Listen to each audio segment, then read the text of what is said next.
සාදුනාදයක් පවත්වමු හැමෝම. ශ්‍රද්ධාවන්ත සත්පුරුෂ කාරුණික පින්වත්නි, ජීවිතේට වටින බුදුබණක් ශ්‍රවණය කරන්න සෝදානම් වෙන අවස්ථාව.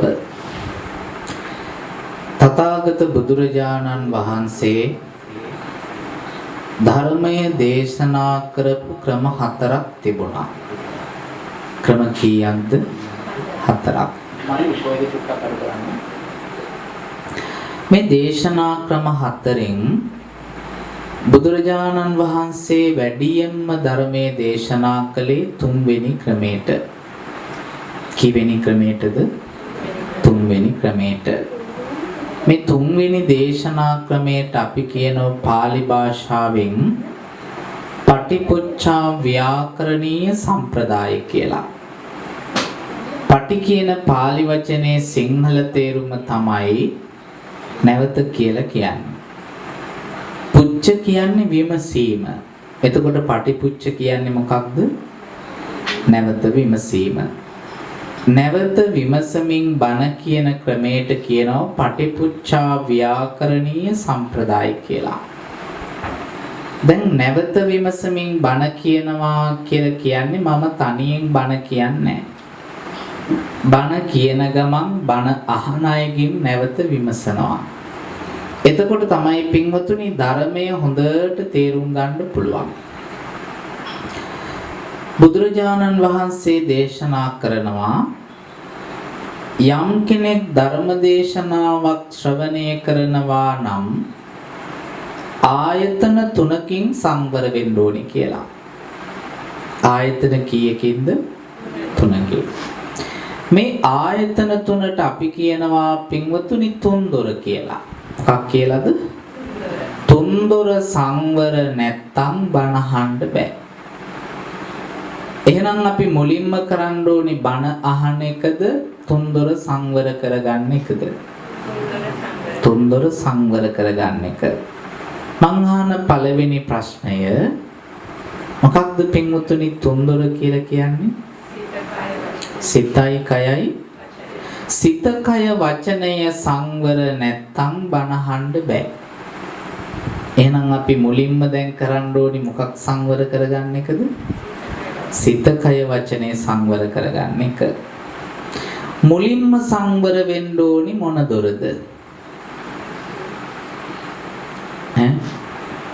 මුලින්ම සංවර වෙන්න ඕනි පින්වතුනි කය. කායේන සංවරෝ සාදු, කයේ සංවරභාවය ඊටාම වැදගත් බණ අහන්න. දැන් ඔය ඇත්තෝ මෙතන වාඩි වෙලා තැම්පත් වෙලා බොහෝම ශ්‍රද්ධාවෙන් මේ සූදානම් වුණේ මොන වහන්නද? ධර්මය අහන්න, බණ අහන්න. පාන්දර 4ට නැගිටින සීලවතී උපාසකම්මා බෞද්ධ නාලිකාව දැම්මා. පාන්දර කීයටද? 4ට. බෞද්ධ නාලිකාව දාලා උපාසකම්ම නැගිටලා වැඩ ගෙදර පටන් ගත්තා. උපාසකම්මට හිතුණ තව ටිකක් සද්දි මදි කියලා. එයා මොකද කළේ? තව ටිකක් සද්දි වැඩි කළා. දැන්ගේ ඇතුළටත් ඇහෙනවා මිදුලටත් ඇහෙනවා. උපාසකම්මට හිතුණ තව ටිකක් සද්දි මදි කියලා. උපාසකම්ම මොකද කළේ? තව ටිකක් සද්දි වැඩි කළා.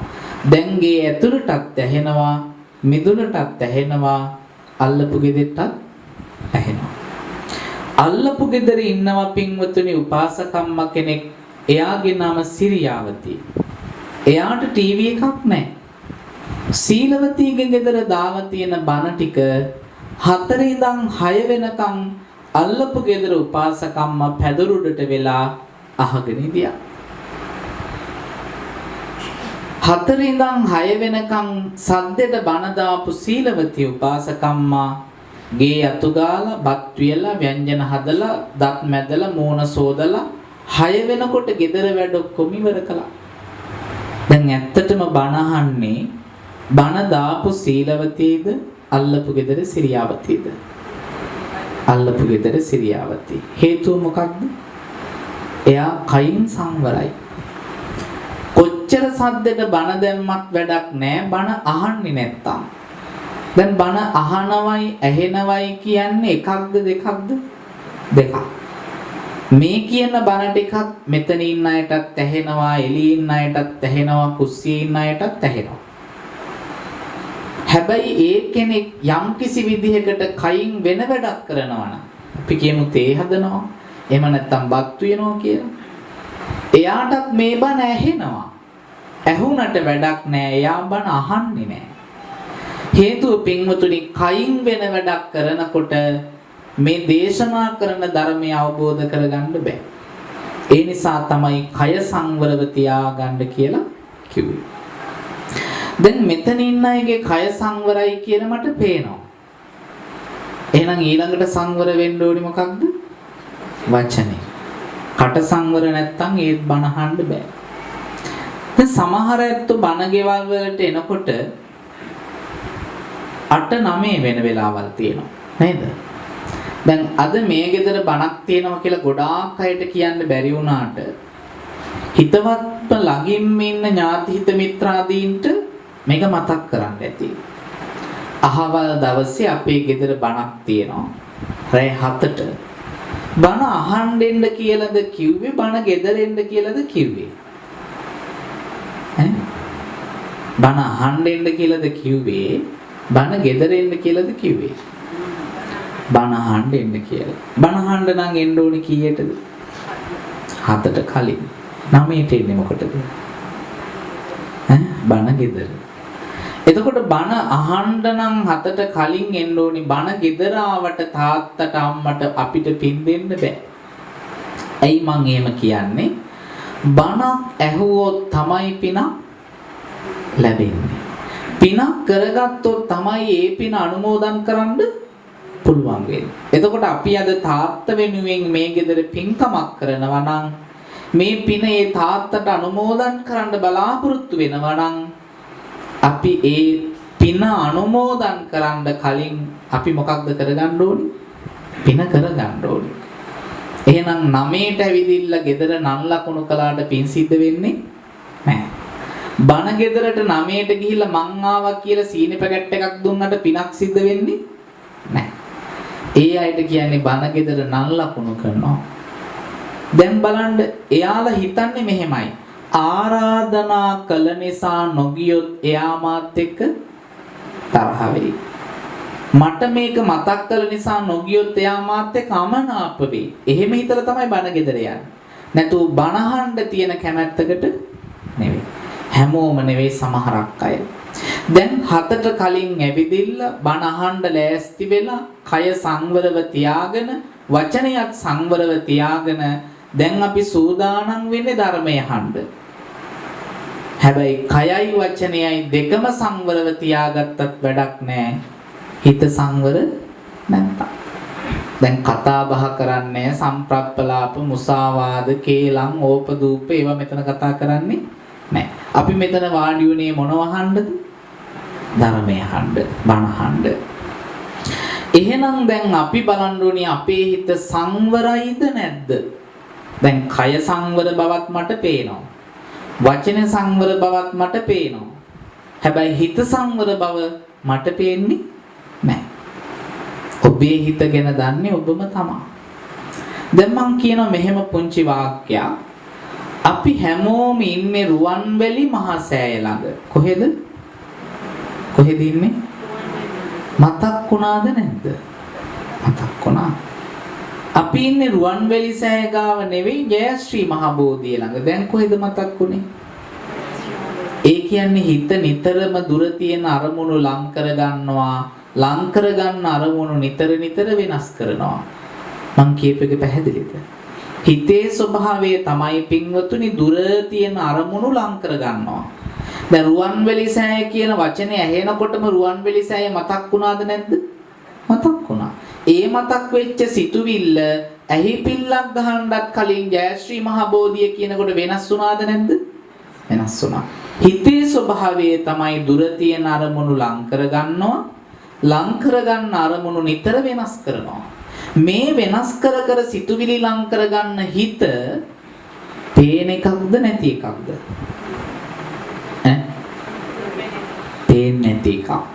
බුදුරජාණන් වහන්සේ දේශනා කරනවා දූරංගමං ඒක චරං අසරීරං ගුහාසයං යේ චිත්තං සංයමෙස්සන්ති මොක්ඛන්ති මාර බන්ධනං. හිතේ ස්වභාවය තමයි දුර තියෙන අරමුණු ලං කර ගන්නවා.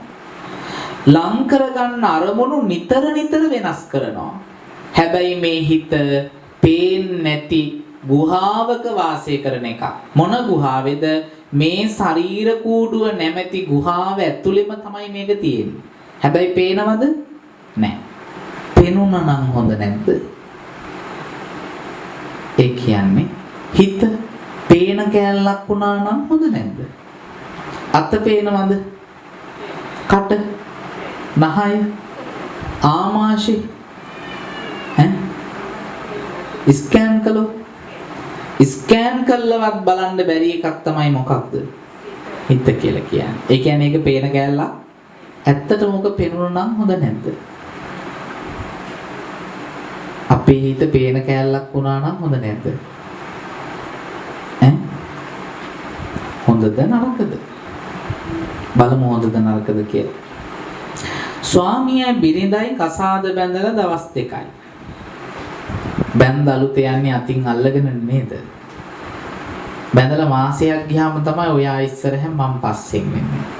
දැන් බැඳලා දවස් 2යි අතින් අල්ලගෙන බත්තර මුල්ල ටවුන් එකේ දෙන්නත් එක්ක යනවා. යනකොට ඉස්සරහට හම්බ වෙනවා බිරිඳට වඩා ලස්සන රූමත් හැඩ ඇති තරුණියක්. බැඳලා දවස් කීයද? 2යි. බිරිඳට වඩා ලස්සන රූමත් හැඩ ඇති තරුණියක් හම්බුණා. මහත්තයාට තාම පරණ පුරුදු අමතක වෙලා නැහැ. ඒ පැත්ත බැලුවා නෙවෙයි නිකමට වගේ පැත්ත බැලුණා. බැලුවා නෙවෙයි නිකමට වගේ පැත්ත බැලුණා. බැලුවේ මොකෙන්ද? S2. S2 බලන එක නෝනා දැක්කා. බැඳලා දවස් 2යි. නෝනා මොකද්ද මහත්තයාගෙන් අහන්න ඇත්තේ? මන් දන්නේ මං කසාද බැඳලා නැහැ. මොකටද එයා දිහා බැලුවේ? ඇයි එයා දිහා බැලුවේ? අහනවද නැද්ද? අහනවා. ඔය ඇහුවේ ඇහැ යනව දැකලා හිත යනව පේන්නේ නැහැ. හිත පේන කැලලකුත් නෙවෙයි. බැරි වෙලාවත් හිතත් පේන කැලලක් වුණා නම් බැරි වෙලාවත් හිතත් පේන කැලලක් වුණා නම් මහත්තයාගේ ඇහැ විතරක් නෙවෙයි හිත කොහෙද ගියේ කියලාත් නෝනා දකින්නවා. දැක්කොත් මොකක් කරයිද? ඒ නිසා අද ගෙදර ගිහිල්ලා ප්‍රාර්ථනා කරන්න මගේ හිත නොපෙනිච්ච එකමයි හොඳ. පන්දනං චපලං චිත්තං හිත කියන්නේ හරියට මඩේ හිටවපු ඉන්නක් වගේ. දැන් මඩේ හිටවපු ඉන්න මොකද්ද වෙන්නේ පින්වතුනි? වැනෙනවා. නිතරම වෙනස් වෙනවා. වෙනස් වෙන ස්වභාවයකින් යුක්ත මේ සිත කාට හරි කෙනෙකුට පුළුවන් නම් සංයමෙස්සන්ති. මොකක් කරගන්නද? සංයමයට ලක් කරන්න. සමාධිගත කරගන්න. එක අරමුණක පිහිටවාගෙන ධර්මය අහන්න. ආන් එයාට පුළුවන් මොක්ඛන්ති මාර බන්ධන. මොකෙන් මිදෙන්නද? මාර බැම්මෙන් මිදලා මොක්ඛන්ති මෝක්ෂේ නිර්වාණය අවබෝධ කරගන්න. එහෙනම් නිවන් අවබෝධ කරගන්න තියෙන එකම හොඳම මාර්ගය මොකක්ද? කය සංවරව තියාගෙන, වචනේ සංවරව තියාගෙන, සිත සංවරව තියාගෙන මොනවද අහන්න ඕනේ? ධර්මය අහන්න ඕනේ. පැහැදිලිද? එහෙනම් දැන් කය සංවර වෙලා තියෙනවා, වචනයත් සංවර වෙලා තියෙනවා. ඔයත් දැන් එහෙනම් මොකක්ද කරගන්න ඕනේ? දුවන හිත, අරමුණු ලං කරගන්න හිත, වෙනස් වෙන හිත එක තැනකට තියාගෙන මොනවද අහන්න ඕනේ පින්වතුනි? ශ්‍රී සද්ධර්මය අහන්න ඕනේ. පැහැදිලිද? දැන් අපි ධර්මය අහමුද එහෙනම්? මෙච්චර වෙලා කිව්වේ ධර්මය අහන හැටි. දැන් තමයි අපි ධර්මය කියන්නේ. එතකොට පින්වතුනි, ඔය ඇත්තු මේ විදිහට ධර්මය අහන්නේ, දානයක් දෙන්නේ, සීලයක් රකින්නේ, පින් කරන්නේ බෞද්ධයෙක් හැටියට මොකක් අරමුණු කරගෙනද? මොකක්ද පින්වතුනි? දන්නේ? බෞද්ධයෙකුට තියෙන ඒකායනම අරමුණ මොකක්ද? මොකක්ද? නිවන් සාක්ෂාත් කරගන්න එක. බෞද්ධයෙකුගේ පරම බලාපොරොත්තු වෙන්න ඕනේ මොකක්ද? නිවන. එතනින් මෙහා සියල්ලම ලෞකිකයි පින්වතුනි. දැන් ඔය ඇත්තන් බෞද්ධයෝ හැටියට මේ ලෝකේ තියෙන එකම සැනසීම ඔය ඇත්තන්ගේ එකම බලාපොරොත්තුව නිවන නම් ඔය ඇත්තු පින් කරලා දන් දීලා සිල් රැකලා භාවනා කරලා ඔය ඇත්තු අරමුණක් හැටියට අදිෂ්ඨානයක් හැටියට වීරියක් හැටියට තියාගන්න ඕනි ලෝකෝත්තර නිවනද ලෞකික සැපද? බය වෙන්න එපා. බෞද්ධයෙක් හැටියට ඔය ඇත්තු මේ පින්දහම් කළා ඒකාන්තයෙන්ම වීර්ය කරන්න ඕනි ප්‍රාර්ථනා කරන්න ඕනි මොකක් අවබෝධ කරගන්නද? නිවන් අවබෝධ කරගන්න. ලෞකික සැප හොයන්න නෙවෙයි. එතකොට පින්වතුනි යහපත් විදියට ජීවත් වුණොත් ප්‍රාර්ථනා කළත් නැතත් ලෞකික සැප අපිට ලැබෙනවා. හැබැයි අපි හොඳට ජීවත් වුණා. දැන් අපි හැබැයි ජීවිතේ වැඩිපුරම පින්දහම් කරලා කරන්නේ ලෞකික සැප ප්‍රාර්ථනා කරන එකද ලෝකෝත්තර නිවන ප්‍රාර්ථනා කරන එකද? බලන්නකෝ මම පුංචි කාරණා කීපයක් කියන්නම් ඔය ඇත්තන්ට. දැන් දරුවෙක් කුස තුලට ආවට පස්සේ බෞද්ධ අපේ අම්මලා පන්සලට යනවනේ. ගිහිල්ලා බෝධිය වැඳලා බෝධි පූජා තියලා දන් දීලා සිල් රැකලා පොඩි වැල් ගැට ගහලා පැන් කලනාවල බෝධිය ඇමදලා අම්මා ගොඩාක් පින් කරනවා. ඒ හැමදේම කළා පඳුරක් ගැට ගහලා අම්මා ප්‍රාර්ථනා කරන්නේ මට නිවන් අවබෝධ වෙන්න කියලාද හොඳ දරුවෙක් හම්බෙන්න කියලාද? ඇහෙන්න කියා. හොඳ දරුවෙක් ලැබෙන්න කියලා බුදුන් වැඳපු එක බෝධි පූජා තියපු එක වැරද්දක් නෙවෙයි. හොඳයි. හැබැයි ඒක ලෞකිකයිද ලෝකෝත්තරයිද? ඒක ලෞකිකයි. එතන ලෝකෝත්තර නිවන නෑ. දරුවා ඉපදුනාට පස්සේ වඩාගෙන පන්සලට ගිහිල්ලා බෝධි වැඳලා බෝධි පූජා තියලා දන් දීලා සිල් රැකලා අම්මා ප්‍රාර්ථනා කළේ මට නිර්වාණය අවබෝධ වෙන්න කියලාද මේ දරු පැටියාගේ ග්‍රහාපල ටික දුර වෙන්න කියලාද? එතකොට ඒක ලෞකිකයිද ලෝකෝත්තරයිද? ලෞකිකයි. දරුවට වයස 5යි අම්මා බෝධිය ළඟ නිවන් අවබෝධ කරන්නද හොඳ ඉස්කෝලයක් හම්බෙන්න කියලාද? තුන්වෙනි එකත් ලෞකිකයි. පුතා ඉන්නේ පන්තියේ 5 වසරේ අම්මා පිල්ලෑවේ බෝධිය ළඟ නිවන් අවබෝධ කරන්නද ශිෂ්‍යත්වය පාස් කරගන්නද? හතරවෙනි එකත් ලෞකිකයි. ශිෂ්‍යත්වයට වගේම O level වලටත් එහෙමයි. A level වලටත් එහෙමයි. A level result එක ආපු ගමන් අම්මා බෝධිය ළඟට ගිහිල්ලා තනියම බෝධි පූජා තියනවා නිවන් අවබෝධ වෙන්න කියලාද හොඳ විශ්වවිද්‍යාලයක් හම්බෙන්නද කියලාද? විශ්වවිද්‍යාලේ උපාධිය අරගෙන ගෙදරට ආපු ගමන් අම්මා බෝධි පූජා තියනවා නිවන් අවබෝධ වෙන්න කියලාද මගේ පුතාට හොඳ රස්සාවක් ලැබෙන්න කියලාද? දැන් අම්මා බෝධිය වැන්දනම් බෝධි පූජා තිබ්බනම් ඒ හැම වෙලාවකම මේ කාරණා 8ෙදිම අම්මා ප්‍රාර්ථනා කළේ තමන්ගේ නිවන නෙවෙයි දරුවගේ අනාගතේ. රස්සාවක් ගත්තට පස්සේ ගමේ පන්සලට යන්නේ කතර ගමට කිරි විහෙරට පත්තිනි මෑණියෝ ගාවට සීනිගම දේවාලට අම්මා පූජා වට්ටි තියනවා. නිවන් අවබෝධ වෙන්න කියලාද පරස්සාවක් හරියන්න කියලාද? 9 වෙනි එකත් ලෞකිකයි. කසාද බැඳලා අවුරුදු 2ක් ගියාම අම්මා ආයෙ ගමේ පන්සලේ බෝධි පූජා තියනවා. නිවන් අවබෝධ කරගන්නද මොනබුරෙක් මිනිබිරියක් ලැබෙන්න කියලාද? 10ම ලෞකිකයි. දැන් ඔය කරුණු 10ටම අම්මා පන්සල් ගියා, දරුවා ඉපදුනා, ලොකු මහත් කළා, ඉගෙනුවා, විශ්වවිද්‍යාලෙ ගියා, කසාද බැඳලා දරු මොනබුරොත් ලැබෙනකන් අම්මා බෝධිය වැන්දා, බෝධි පූජා තිබ්බා, පින්දහම් කළා. හැබැයි අම්මගේ ප්‍රාර්ථනාව ලෝකෝත්තර නිවනද දරුවගේ අනාගතයේද? දරුවගේ අනාගතය ගැන හිතපු එක වරදක් නෙවෙයි. හොඳයි. හැබැයි ඒක නිවනට හේතු වෙන්නේ නැහැ. මේ හැමදේම කරන අම්මට දැන් වයස 60යි. අවුරුදු 60ක් අම්මට. අවුරුදු 60ක් පන්සල් ගියේ තමන්ට නිවන හොයන්නද දරුවට අනාගතය හදන්නද? දරුවට අනාගතේ හදන්න.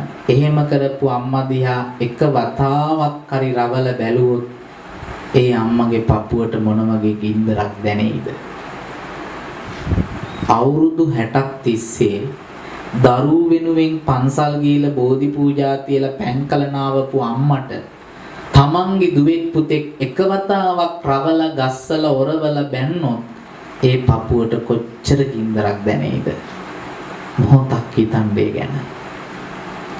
තමන්ගේ තාත්තාද මේ ලෝකේ හැරගිලා වර්ෂ 10ක් පිරෙන වෙලාවේ තාත්තා අපි වෙනුවෙන් විඳපු දුක් කඳුළු කොච්චරද කියලා දරුවෝ හිතුවොත් ඔබට මේ ජීවිතේ තාත්තා කරපු කැපකිරීම ඔබ වෙනුවෙන් ගත්තු වෙහෙසීම් මෙච්චරයි කියලා වචන වලින් කියන්න බැරි තරම් පින්වතුනි. අවුරුදු 60ක් පන්සලේ බෝධිය වැඳපු බෝධි පූජා තියපු අම්මා දැන් කල්පනා කරනවා මෙච්චර කාලයක් මම පන්සල් ගියා පින්දහම් කළා. හැබැයි මම පන්සල් ගියාට පින් කළාට හැම වෙලාවකම මං හිතුවේ දරුවෝ ගැන. අදින් පස්සෙවත් යන්න ඕනේ සිල් ගන්න නිවන් අවබෝධ කරගන්න බලාගෙන. දැන් අම්මගේ අරමුණ ලෞකිකයිද ලෝකෝත්තරයිද? ඈ? ලෝකෝත්තරයි. ඇයි දැන් අම්මා පන්සලට යන්න හිතුවේ මොකක් අවබෝධ කරගන්නද? නිවන් සාක්ෂාත් කරගන්න.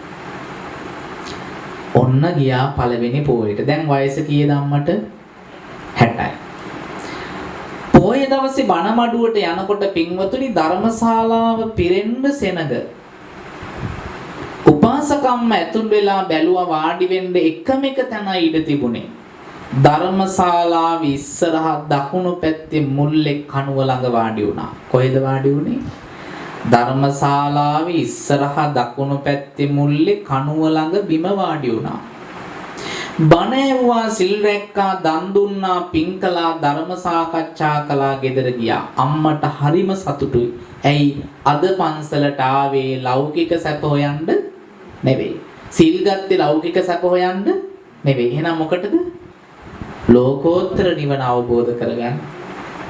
දෙවෙනි පොයටත් ගියා, සිල් සමාදන් වුණා, බණ ඇහුවා, සිල් රැක්කා, ධර්ම සාකච්ඡා කළා. අම්මට හරිම සතුටුයි. ඇයි අම්මා පන්සලට ආවේ ලෞකික සැප හොයන්න නෙවෙයි. ලෝකෝත්තර නිවන හොයන්න. ලෝකෝත්තර නිවන කියන්නේ මොකක්ද කියලා උපාසකම්මා එහෙනම් දැනගන්න ඕනිද නැද්ද? දැනගන්න ඕන. නිවන කියන්නේ මොකක්ද කියලා දන්නේ නැතුව පන්සල් ගිහලා වැඩක් නැහැ. ඇත්තටම පින්වතුනි මොකක්ද නිවන කියන්නේ? නිවන කියන වචනේ තේරුම මොකක්ද? නිවීම. සැනසීම. හැබැයි ඔක්කොම ලැබෙන්න නම් නිවන් අවබෝධ කරගන්න ඕනේ. ඒ කියන්නේ නිවීම සැනසීම ලැබෙන්නේ මොකක් අවබෝධ කරගත්තොත්ද? නිවන අවබෝධ කරගත්තොත්. එහෙනම් නිවන කියන්නේ මොකක්ද කියලා අපි ඉස්සෙල්ලා තේරුම් ගන්න ඕනේ. සරලව මං කියලා දෙන්නම්, හොඳ කල්පනාවෙන් අහන්න. සිංහලෙන් නිවන කියලා කියනවා, සංස්කෘතෙන් නිර්වාණ කියලා කියනවා, පාලියෙන් නිබ්බාන කියලා කියනවා. සිංහලෙන් නිවන කියන වචනය දෙකට මැදින් විසන්ධි කරනවා. නි එකතු කිරීම වන. නි කියන්නේ උපසර්ගයක්, වන කියන්නේ ප්‍රත්‍ය. නි කියන අකුරට වන කියන එක එකතු වුනහම තමයි අර්ථයක් හැදෙන්නේ. එහෙනම් අපි දැන් හොයාගන්න ඕනි වන කියන පදයට තේරුමක්. වන කියන පදයට සමාන වචන ගොඩක් තියෙනවා. මම එකක් කියන්නම්. මේ වනය සනීප වෙන්නෙම නැහැ. එතන වන කිව්වේ තුවාලයට. පැහැදිලිද? වන කියන පදයට සමාන වචනයක් තමයි තුවාලය.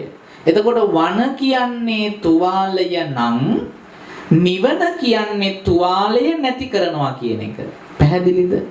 වන කියන්නේ තුවාලය නම් නිවන කියන්නේ මොකක්ද? තුවාලය නැති කිරීම. වන කියන පදයට තව සමාන වචනයක් තමයි තෘෂ්ණාව කියලා කියන්නේ. මොකක්ද? වන කියන්නේ තෘෂ්ණාව නම් නිවන කියන්නේ මොකක්ද? මම දැන් ඉස්සෙල්ලා කිව්වා වන කියන්නේ තුවාලය නම් නිවන කියන්නේ තුවාලය නැති කිරීම. වන කියන්නේ තෘෂ්ණාව නම් එතකොට නිවන කියන්නේ මොකක්ද? හරිම ලේසි. මොකක් නැති කිරීමද? තෘෂ්ණාව සම්පූර්ණයෙන් නැති කරපු දාට අපි කියන මොකක් අවබෝධ කරගත්ත කියලාද? නිවන් අවබෝධ කරගත්ත කියලා. ඒ කියන්නේ තණ්හාව තියෙන තුරු නිවන් අවබෝධ කරගන්න බෑ. තෘෂ්ණාව නැති කරන්න නම් අම්මා පන්සලට යන්නේ. අම්මා දැනන් ඉන්න ඕනි තෘෂ්ණාව නිසයි මේ සංසාරේ කියන එක හැදෙලා තියෙන්නේ කියලා. දැන් අම්මා පොයවල් කීයකට පන්සලට ගියාද? පොයවල් 2යි. තුන්වෙනි පොයට පන්සලට යනවා. ධර්මශාලාවේ ඉස්සරහා දකුණු පැත්තේ මුල්ලේ එදා ඉඳපු කණුව ළඟ සීලවතී වාඩි වෙලා ඉන්නවා. උපාසක අම්මා ළඟට ගිහිල්ලා මොකක්ද කියන්නේ නැත්තේ? මොකක්ද කියන්නේ නැත්තේ? ඔය මුල්ල මගේ. හැමදාම මම සිල් ගන්නේ ඔය කණුව ළඟ. ඔයා ඇවිදින්න මගේ මුල් අල්ල ගන්න හදන්නේ. එපා මේ මුල්ල මගේ. අලුතින් ඇවිදින්න මේ කණුවට අයිතිවාසිකම් කියන්න එපා. හැමදාම මම සිල් ගන්නේ මෙතන. වාඩි වෙලා ඉන්න උපාසකම්මා කියනවා පොයවල් 2ටයි මට එන්න බැරි වුණේ. අවුරුදු 20ක් මං සිල් ගත්තේ මේ කණුව ළඟ. ඔයාට ওই නම් ඔයා වෙන මුල්ලක් ඔයා ගන්න. මේ මුල්ල මගේ. දැන් උපාසකම්මල දෙන්නා බැනගන්න ගහගන්නේ මොකක් සඳහාද? පන්සලේ බණ මඩුවේ තියෙන කණුවකට. උපාසකම්මල පන්සලට ආවේ මොනව සමාදන් වෙන්නද? හයියෙන් කියන්න. සිල් සමාදන් වුණේ මොකක් අවබෝධ කරගන්නද? නිර්වාණය අවබෝධ කරගන්නවා කියලා කියන්නේ මොකක් නැති කිරීමද? තෘෂ්ණාව නැති කරන්න පන්සලට ගිය උපාසකම්මා පන්සලේ ක්‍රොන්කිට් කණුවත් මගේ කියලා අල්ලගෙනද නැද්ද? නිවන හම්බෙයිද? කණුමුළු වලට ආස කරන අම්මලට ওই ටික කියලා දෙන්න ඊළඟ දවසේ. පින්වතුනි ලොකු හාමුදුරුව ආවත් මුල්ල නම් දෙන්නේ නැහැ. එතරම් මුල්ලට තෘෂ්ණාවයි. ඒක ගිහියටත් එකයි පැවිද්දටත් එකයි. මගේ කියලා දැඩිව තෘෂ්ණාවෙන් අල්ලගෙන මේ සංසාරයෙන් එතර වෙන්න හම්බෙන්නේ නැහැ. ප්‍රඥාව තිබුණොත් තමයි මේකෙන් එතර වෙන්න පුළුවන්. ඒ නිසා ඔයත් මහන්සි වෙන්න ඕනේ අත්හැරීම ප්‍රඥාවෙන් ප්‍රගුණ කරන්න. පැහැදිලිද කියපු කාරණාව? එතකොට තණ්හාව නැති කරන්න නම් අපි මහන්සි වෙන්න ඕනි. අපි හැමදාම ජීවිතේ පුරුදු කරන්න ඕනි එකතු කරන්නද ටික ටික හරි අත්තරින්නද? එකපාරට බෑනේ. එහෙනම් ඒකට ක්‍රමයක් තියෙනවා. දැන් මගේ අතේ තියෙන්නේ මොකක්ද පින්වතුනි? පැන් වීදුරුවක් තියෙනවා. මේක කාටද මෙතන තියලා තිබුවේ? ස්වාමින් වහන්සේට වළඳන්න. මම මේකෙන් පැන් උගුරක් වළඳන්නද? එපාද? මේ පැන් හරි රහයි. මොන රහයි කියලාද මං කිව්වේ? හරිම රහයි. වීදුරුවත් හරි ලස්සනයි. මල් තියෙනවා ලස්සන වීදුරුවක්. ලස්සන දැක්කේ කොහෙන්ද? රස දැනුනේ කොහාටද? දැන් දිවට දැනුණු රසයයි ඇහැට දැකපු ලස්සනයි මං මනසින් අරගත්ත මේක හරි ලස්සනයි මේක හරි රහයි. හරිද? මේක තියලා තියෙන්නේ මට නිසා මම මේක කාටවත් දෙන්නේ නැහැ. ඒ තරම් රස පැන් ටිකක් මේකේ තියෙන්නේ. මම යනකොට මේක අරන් යනවා. ගිහිල්ලා සැතපෙන කුටිය අයිනකින් තියනවා අල්ලන්නවත් දෙන්නේ නැහැ. ඇයි මේකේ පැන් හරි රහයි. වීදුරුව හරි ලස්සනයි. මාසිකට පස්සේ මට හිතෙනවා මේ රස පැන් වලින් පොඩ්ඩක් නැවතත් වළඳන්න. කොච්චර කාලයකට පස්සේද? මාසයකට පස්සේ. මාසයක් එකතැන වහලා පරිස්සමට අරන් තියපු පැන් ටිකෙන් ආයෙත් මං උගුරක් වළඳනවා. කොච්චර කාලයකට පස්සේද පුතේ? දැන් මොන රහයිද? හරි රහයිද? එහෙනම් මොකක්ද වෙන්නේ? වතුර ටිකක් මාසයක් එකතැන තිබ්බොත් පල් වෙනවා. එහෙනම් මේක මොන රහයිද දැන්? දැන් මට කියන්න දිවට රසයි කියලා මම මගේ කරගත්තු පැන් ටික මට ඕනි විදියට හැමදාම තියෙනවද? තියෙනවද නැද්ද? එහෙනම් මේක වෙනස් වෙනවද නැද්ද? වෙනස් වෙන නিত্য නොවන අනිත්‍ය වෙන මේ පෙන් ටික මගේ කියලා අල්ලගෙන දැඩිව තියාගෙන ඉඳියොත් කවදා හරි මම කැමති රසය මෙතන නැති වෙනකොට මට ඇති වෙනවා පින්වතුනි වේදනාවයි දුකයි. මොකක්ද මට ඇති වෙන්නේ? වේදනාවයි දුකයි ඇති උනේ ඇයි? මම කැමති රසය මට ඕනි විදියට හැමදාම මේකේ තිබුණේ. එහෙනම් මට කැමති විදිහට මේ රසය හැමදාම තියෙන්නේ නැත්නම් මම මේක මගේ කරගත්තට වැඩක් තියෙනවද? මගේ කරගත්තොත් කවදා හරි ඇති වෙන්නේ මට මොකක්ද? වේදනාවයි දුකයි. එහෙනම් මේ පෑන් මෙතන තියලා තිබ්බේ මට වලදන්න මිසක් පිපාසය සංසිඳව ගන්න මිසක් අරගෙන යන්න නෙවෙයි.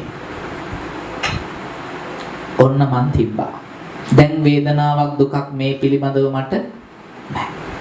කසාදයක් බඳින්නේ දුක් විඳින්නද සැප විඳින්නද? සැප විඳින්න. කවුරුවත් දුක් විඳින්න කසාද බැඳලා තියෙනවද?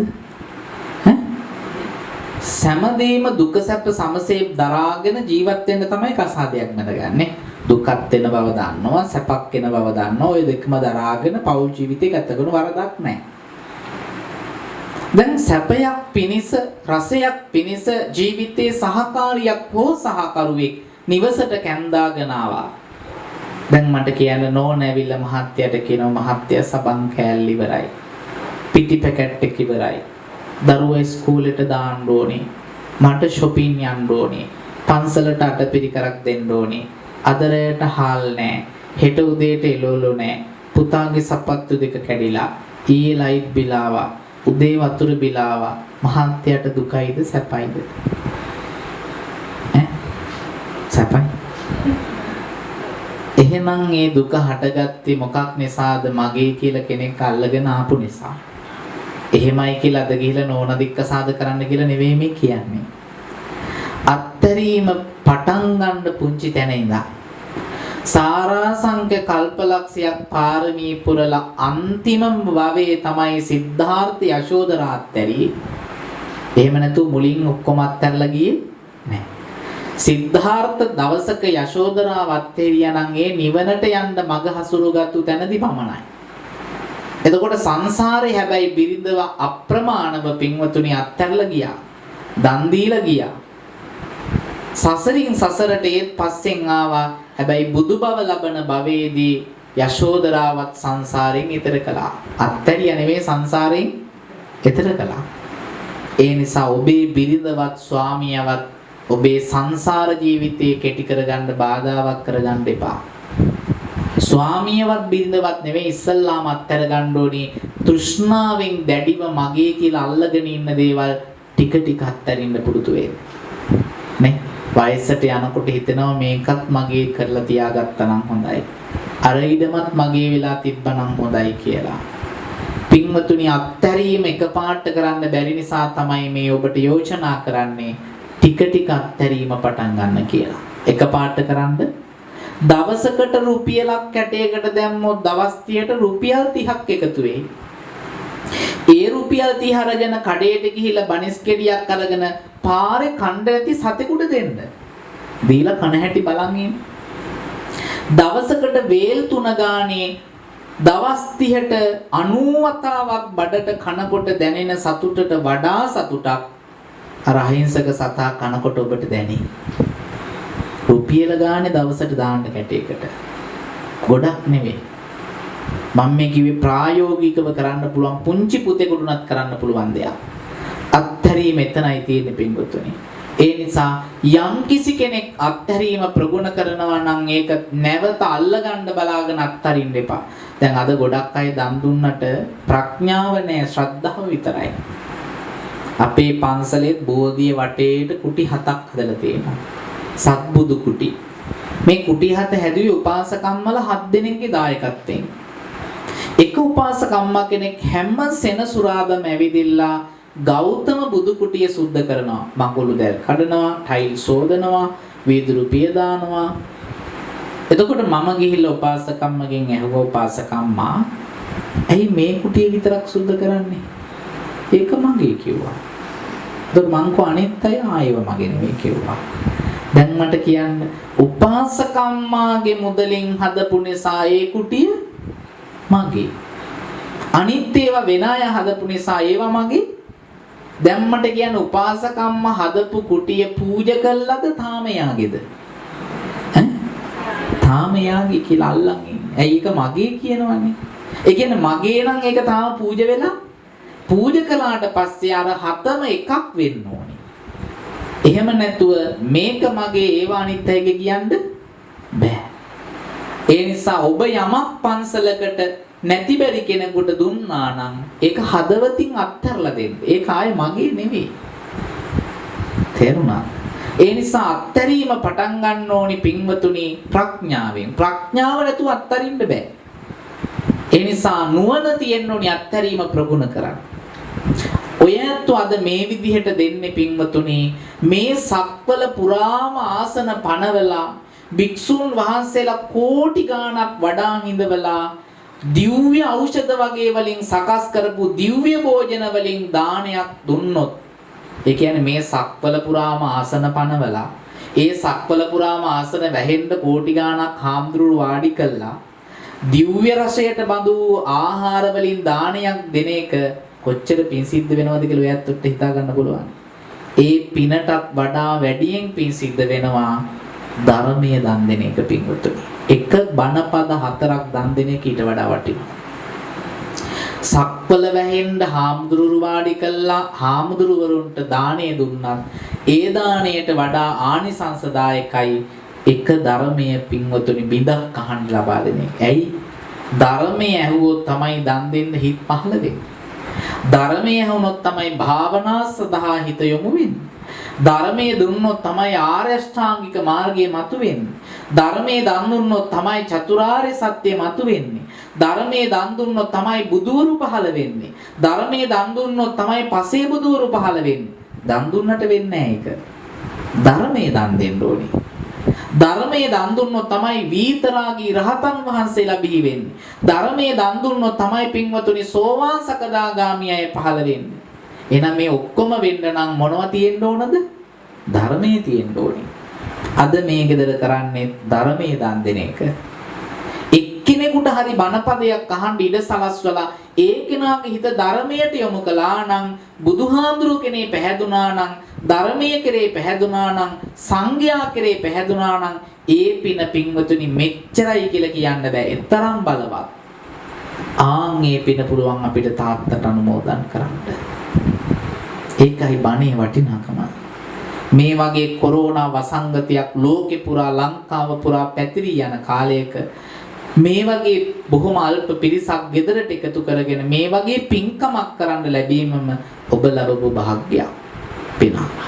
පින්වතුනි කොච්චර මිල මුදල් යාන වාහන වතු පිටි බංගලා රන් ආභරණ අක්කර වැහෙන්න තිබුණත් ඔයත් දකින්න නැති මිලියන ගණන් මුදල් එළියට විසිකලා ඉතාලිය වගේ රටවල් වල මිනිස්සු අනේ මාව බේරගන්න කියලා. බේරගන්න පුළුවන් වුණාද? පින්වතුනි මුදල් තියෙන කෙනාටත් නැති කෙනාටත් එකම මොහොතේ හිපිල්ලක් ගහනකොට මහා පොළොවට ඇදගෙන වැටුණා මේ කොරෝනා වසංගත තත්ත්වයෙන්. එහෙනම් මිල මුදල් යාන වාහන තිබුණට මරණයෙන් ගැලවෙන්න බෑ. කතා කරනකොට යන්නම මට වැඩක් තියෙනවා කියලා පස්සෙන්නම් කියලා කියන්න බෑ. ඒ නිසා කත්තබ්බං කුසලං ඔය ඇතු ජීවත් වෙලා ඉන්න කාලේ පින් කරගන්න. පෙර සංසාරේ කරපු පින් හින්දා දැන් හොඳ භවයක් ලැබිලා හොඳ නිවසක් හම්බෙලා හොඳ බිරිඳක් හොඳ ස්වාමියෙක් හොඳ දරුවෝ ටිකක් ලැබිලා සැප සම්පත් හිමි වුණා පෙර සංසාරේ කරපු පින් හින්දා. දැන් ඉන්නම් වාලේ ඉන්නව පින් ඕනේ අපිට තියෙනවා අපි කනවා බොනවා හොඳට ඉන්නවා පව් කරන්නෙත් නෑ අපි පින් කරන්නෙත් නෑ. ඉඳලා බලන්නකො මොකද වෙන්නේ කියලා. සංසාරේ හරිම භයානකයි පින්වතුනි. කොයි වෙලාවෙ සතර අපායට යයිද කියලා කියන්න බෑ. සතර අපායට වැටුනොත් ආයේ ගොඩ එනවා කියන එක ලේසි වෙන්නේ නෑ. ඒ නිසා කත්තබ්බං කුසලං පුළුවන් තරම් කුසල් කරගන්න. කටින පින්කමක් කරගන්න, අටපිරිකරක් පූජා කරන්න, දානයක් දෙන්න, පින් දහම් කරගන්න, විහෙර විහාර ගොඩනගන්න ඔබට පුළුවන් ශක්තිය පැහැදුණු තැනකට දෙන්න. ආයේ මෙතෙන්ට කියලා අවශ්‍ය නෑ. යත්ත පසීදති තත්ත දාතබ්බං යම් තැනකට පැහැදුනා දිතෙට දන් දෙන්න. ඒක තමයි ප්‍රඥාවන්ත කෙනාගේ යුතුයකම. එනිසා මරණය කියන එක මටත් බනහන ඔබටත් කොයි වෙලේ කොතනක මොන වෙලාවක ලැබෙයිද කියලා අපි කවුරුත් දන්නේ මේ හොඳට කෙලින් හිටගෙන ඉඳපු මිනිස්සු එක හෙලේ බිමට ඇදගෙන වැටෙනවා. පැය 3-4කින් පින්වතුනි මිලියන ගණන් මුදල් දිවිච්ච අය මහ පොළොවට පස් වුණා. මොනවද අරන් ගියේ? යාන වාහන වතු පිටි බංගලා නිලබල බැංකු පොතේ තිබිච්ච සල්ලි රන් ආභරණ මේ කිසි දෙයක් අරන් ගියේ නැහැ. මොනවද අරන් ගියේ? කරගත්තු පින් ටිකයි පව් ටිකයි විතරයි. කැමැත්තෙන් පින් ටික අරන් ගියා, අකමැත්තෙන් පව් පස්සෙන් එනවා. ඒවා වළක්වන්න බෑ. ඒ නිසා මැරෙන්න කලින් දෙයක් කරගන්න කොරෝනා අපිට ගන්නව පාඩම ඒකයි පින්වතුනි. වයසට යනකම් බලන් ඉන්න එපා පින් කරන්න. මට තව වයස තියෙනවනේ කියලා හිතන්න එපා. තරුණ කාලේ පින් කරන්න. ඒක තමයි ඔබට කරන්න පුළුවන් යුතුයකම. මේ ටික හිතට අරගෙන ධර්මානුකූල ජීවිතයක් ගත කරලා මේ සසර දුකින් නිදහස් වෙන්න ඔය ඇත්තන්ට මේ පින කුසලය පාරමී ධර්මයක්ම වේවා කියලා සාදුනාදයක් පවත්වමු. විශේෂයෙන්ම අද මේ පින්කම සිද්ධ කරන්න බලාපොරොත්තු වුනේ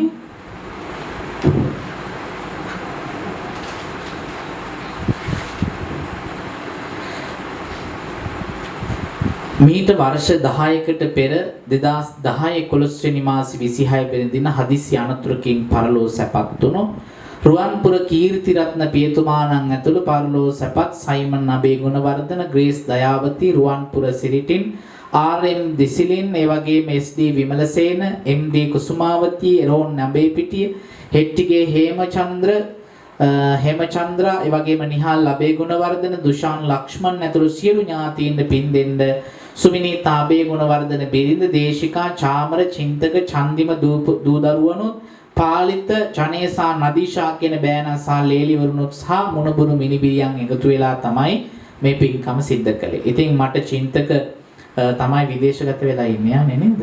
කතා කළේ. ඉතින් ජපානයේ ඉඳගෙන සාමාන්‍ය සතියකට සැරයක් විතර අපිට දුරකථනයෙන් කතා කරනවා. අපේ දේශනා අන්තර්ජාලය ඔස්සේ ශ්‍රවණය කරනවා.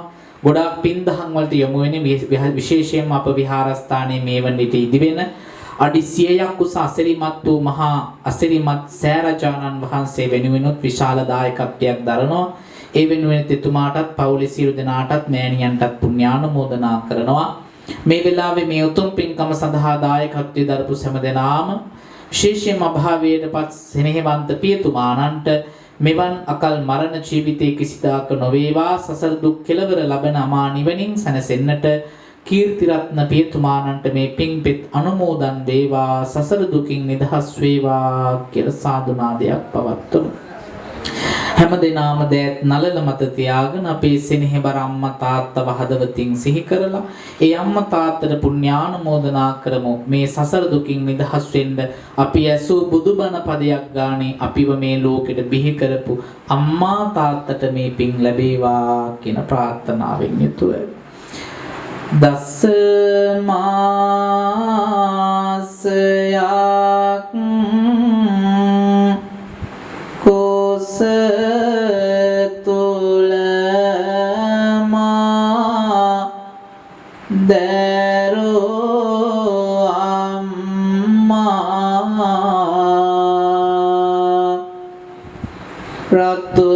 රතුලේ සුදු කිරි කරලා පෙව්වා මගේ අම්මා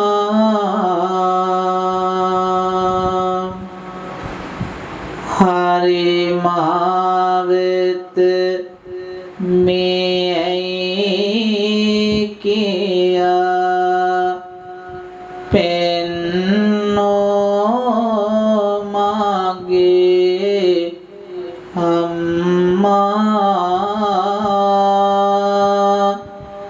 මෙතේ බුදුන්ටත් කාලියෙන් නිවන් ලබනෝ අම්මා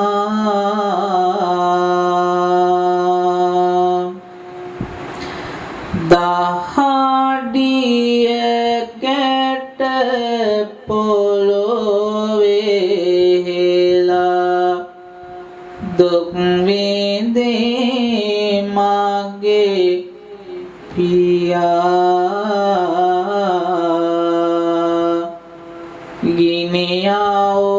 ගිනියෝවේ වැඩ කරලා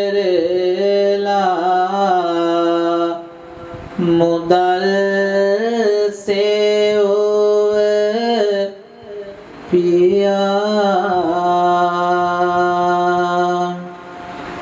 ඉල්ලන හැම දේගෙන විත් දුන්නෙත් මගේ පියා මෙතේ බුදුන් tat කාලියෙන් නිවන් ලබනෝ පියා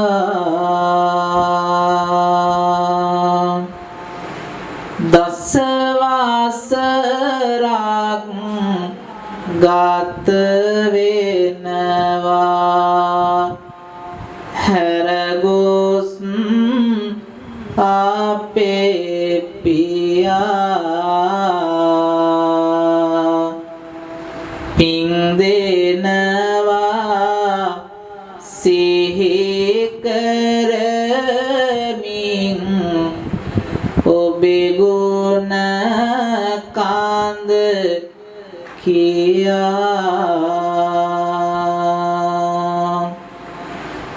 මතු සසරෙත් අපේම වෙලා ඉපදෙනෝ මැන පියා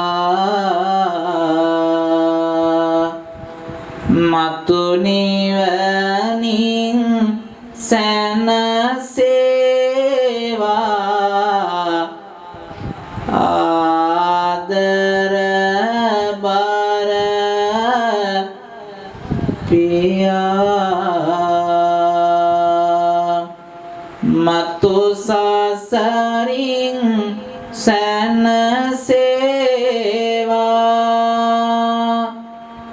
ආදර බර පියා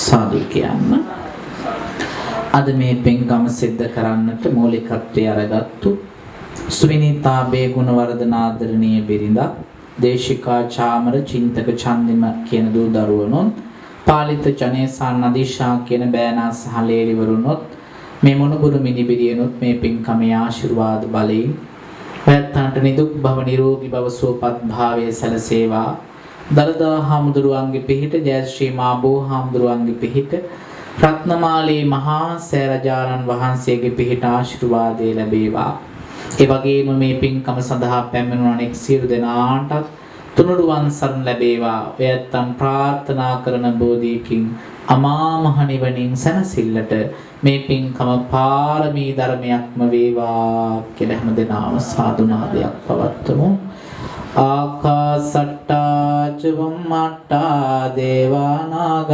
මහිද්దికා පුඤ්ඤන්තං අනුමෝදිත්වා චිරං රක්ඛන්තු ලෝක සාසනං චිරං රක්ඛන්තු දේශනං චිරං රක්ඛන්තු තං සදාති අභිවාදන සීලිස්ස නිච්ඡං වුද්ධාපචායිනෝ චත්තාරෝ ධම්මා වඩ්ඩන්ති ආයුවන්නෝ සුඛං බලං ආයුරාරෝග්‍ය සම්පatti සග්ග සම්පatti මේවච අතෝ නිබ්බාන සම්පatti මිනාතේ සමිච්ඡතු